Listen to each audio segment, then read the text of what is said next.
রাজ্য বার কাউন্সিলের নির্বাচনের মধ্য দিয়েই যেন বাংলায় ভোটের ঢাকে কাঠি পড়ল। ভোট উৎসবের আমেজে জলপাইগুড়ি জেলা আদালত চত্বর। গত বেশ কয়েক সপ্তাহ ধরেই প্রচারের পর অবশেষে আজ মঙ্গলবার ভোটদান পর্ব শেষ হয়েছে পশ্চিমবঙ্গ বার কাউন্সিলের দ্বাদশ নির্বাচনের। রাজ্যের বিভিন্ন জেলা আদালতগুলির সঙ্গে জলপাইগুড়ি জেলা দায়রা আদালত চত্বরে বিগত কয়েকদিন ধরেই লক্ষ্য করা গিয়েছে প্রার্থীদের সমর্থনে পোস্টার ফ্লেক্স দিয়ে প্রচার। মঙ্গলবার জলপাইগুড়ি জেলার অবজারভার আইনজীবী সোমনাথ পাল এই প্রসঙ্গে বলেন, পশ্চিমবঙ্গ রাজ্য বার কাউন্সিলের দ্বাদশ নির্বাচনের ভোটদান সম্পন্ন হয়েছে। মোট ৭৫ জন প্রার্থী প্রতিদ্বন্দ্বিতা করছেন, যার মধ্য থেকে ২৩ জন নির্বাচিত হবেন। অপরদিকে এই নির্বাচন প্রসঙ্গে বার কাউন্সিল সদস্য পদে পুনরায় প্রার্থী তথা বিশিষ্ট আইনজীবী গৌতম দাস জানান, সুপ্রিম কোর্টের একটি কমিশনের তত্ত্বাবধানে এই নির্বাচন অনুষ্ঠিত হচ্ছে। রাজ্যের মধ্যে মোট ৮৩টি সেন্টার, যার মধ্যে জলপাইগুড়ির নবাববাড়িতে অবস্থিত জেলা আদালত অন্যতম।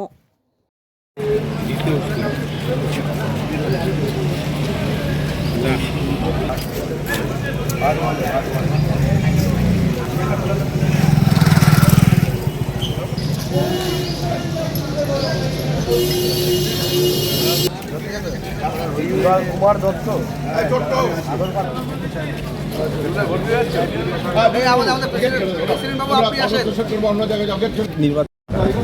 এটা হচ্ছে পশ্চিমবঙ্গ রাজ্য বার কাউন্সিলের এটা 12তম সাধারণ এই নির্বাচন। আজকে 9 তারিখ আর 10 তারিখ দুদিনের এই নির্বাচন চলছে। আজকে দ্বিতীয় দিন।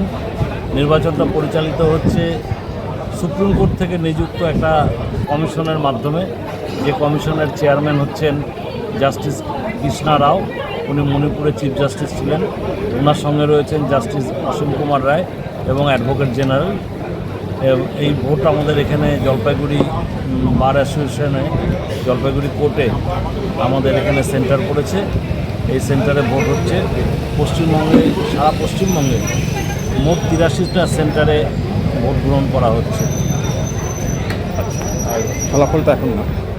ফলাফল বলতে সমস্ত যে এখানে ভোটের বাক্সগুলো সেগুলো হচ্ছে স্ট্রং রুমে প্রিজার্ভ করা হচ্ছে ওদের নির্দেশ অনুযায়ী। এগুলো সব চলে যাবে কলকাতাতে। কলকাতা স্ট্রং রুমে জমা পড়বে, তারপরে গণনা শুরু হবে।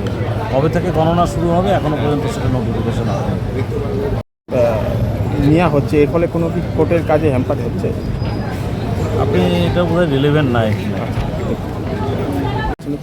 এটা রাজ্য বার কাউন্সিলের প্রতিনিধি নির্বাচনের জন্য নির্বাচন হচ্ছে। এটা সারা রাজ্যব্যাপী হচ্ছে, প্লাস আন্দামান। জলপাইগুড়িতে কত সিট বা কী বিষয় যদি বলেন? জলপাইগুড়িতে সিট বলতে ওইভাবে জলপাইগুড়ি সিট ফিট নাই। রাজ্যে টোটাল 23 জন জিতবে। 23 জনের মধ্যে 5 জন মহিলা সিট রিজার্ভ আছে, বাদ বাকি 18 জন জেনারেল থেকে জিতবে।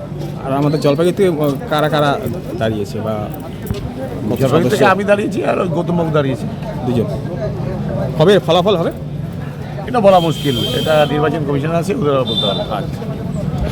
মধ্যে জলপাইগুড়ি বড় অ্যাসোসিয়েশনের ঐতিহ্য আছে।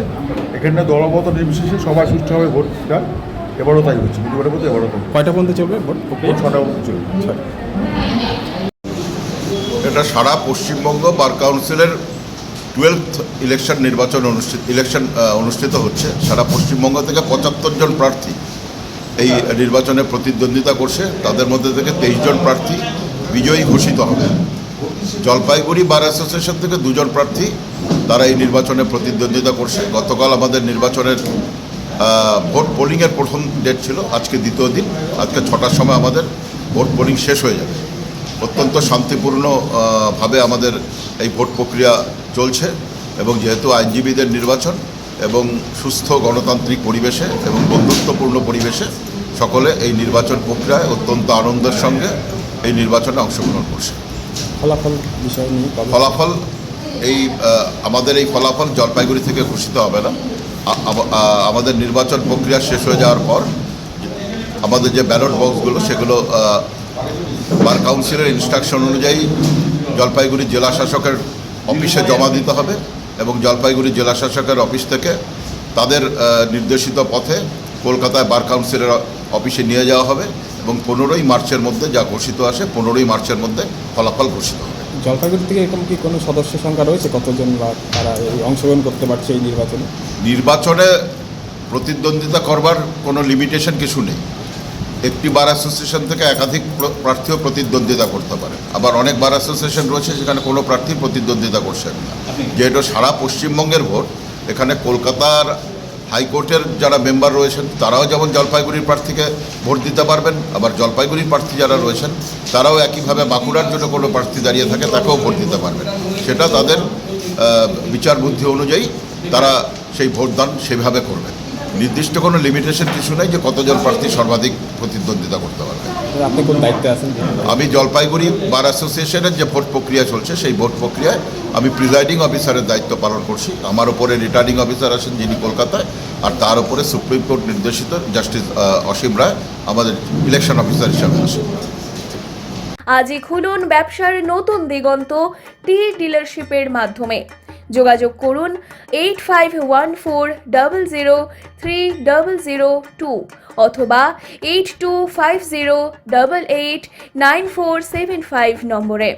মেজার্স শাও ফার্টিলাইজার এবং অনন্যা টি, আপনার পাশে আপনার উৎসবে।